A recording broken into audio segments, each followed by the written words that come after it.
And we're back, guys. Tennis in a minute. I'm your host, Good Energy. I give you the rundown on tennis coverage every day. Like the video, show some love, hit the super thanks. We're taking a look at the first half of the first round draw, and we have a great matchup today, guys. Two Chinese players that I'm pretty big fans of. Now, Bai Zuxan, if I said that correctly, I'm going to have Chinese players in the comment section saying, hey, that's not how you say it. Listen, Bai for short. Listen, she's having a horrible year as she transitions to the main tour. Now, I covered her last year a lot. I told you 53 win season, a lot of championships, right? She won four lower level titles last year, but she's transitioning to the main tour. And much like the average player that steps up, she's struggling with stamina.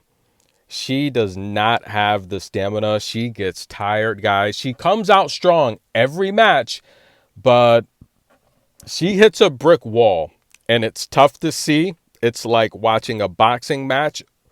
I'd say a heavyweight boxing match, where after the seventh round, they're both tired. And it's just whoever lands that haymaker wins. And Wong has a haymaker. How about a left down the line that Bai, I don't think she's going to be able to get to. Now, between the lines, Bai is a very good shot maker.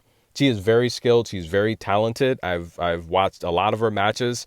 But she's struggling, guys. She's not a clay player. Overall, she's 7-13 on clay, 4-8 on the year on clay. And she's lost 7 of her last 10 matches. Wong's not doing that much better either. But Wong at least has a winning record on clay. And this is a match here where I think Shu Wong should win this match. That's going to be the pick there. Wong doesn't have great stamina either. Look, amazing player, but this is the part where I give fair criticism. This is from me watching these players over and over and over and over and over and over and over and over and over again. Bai gets very tired. And so does Wong. But I think Wong's going to have the upper hand, just having that more experience on tour, being a junior slam winner and having that big forehand. I don't think Bai is going to be able to match. Bai does have power, so I don't really want to say that. But I would give the power edge to Wong. I would give the forehand edge to Wong. I would give the serving ability to Wong. And Wong gets tired too and injured, but I would give the stamina edge to Wong. Therefore, I have to take Wong to win this match by default. That's going to be the pick. Although Bai is very, very talented. Amanda Anisimova. This was a match, and again, look, I'm not spending a ton of time breaking down these matches because, again, I'm looking for the numeric locks and the players that I know. But this is a match here that it's interesting because Amanda Anisimova, she's not played a lot. She's 1-3 on clay.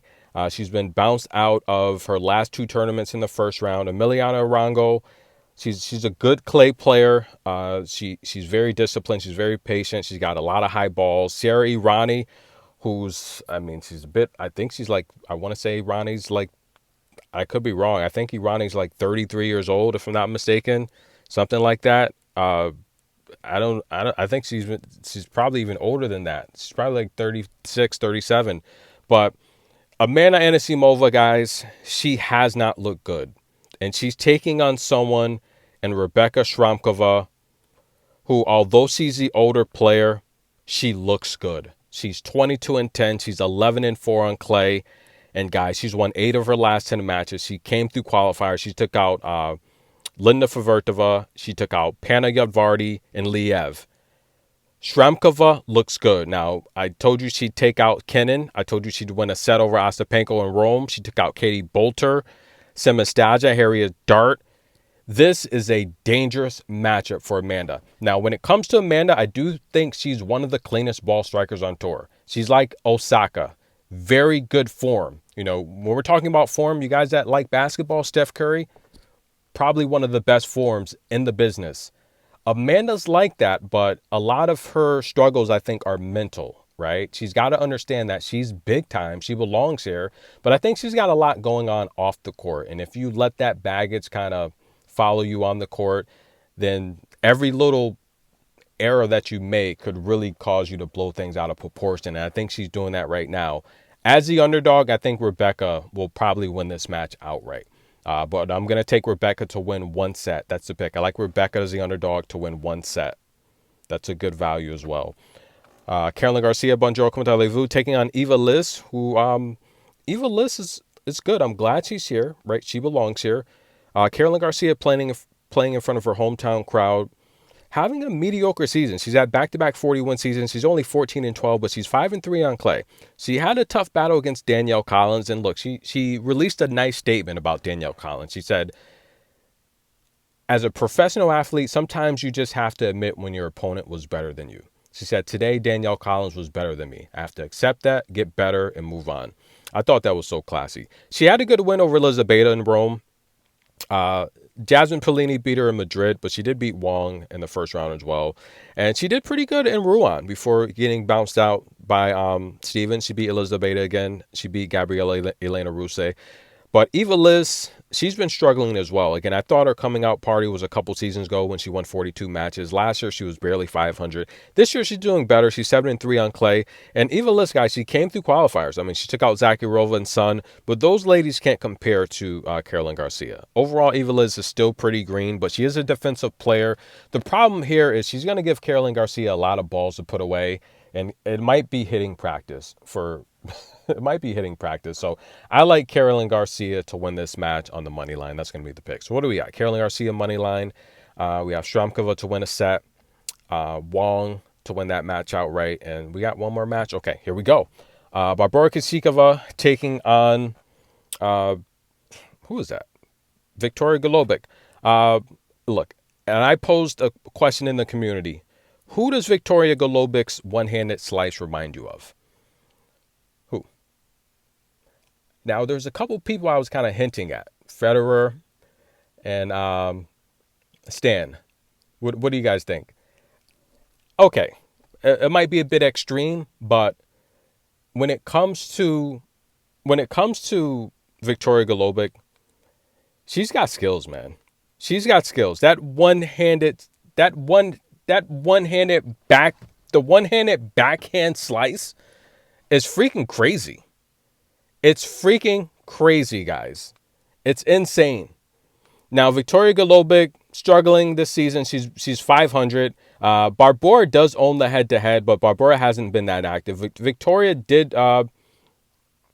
She did win her last match. Now, she hasn't really been that active, but I mean, she's played some tough clay players. She did lose to Brenda Favertova, or Linda. I'm sorry, big sister Linda.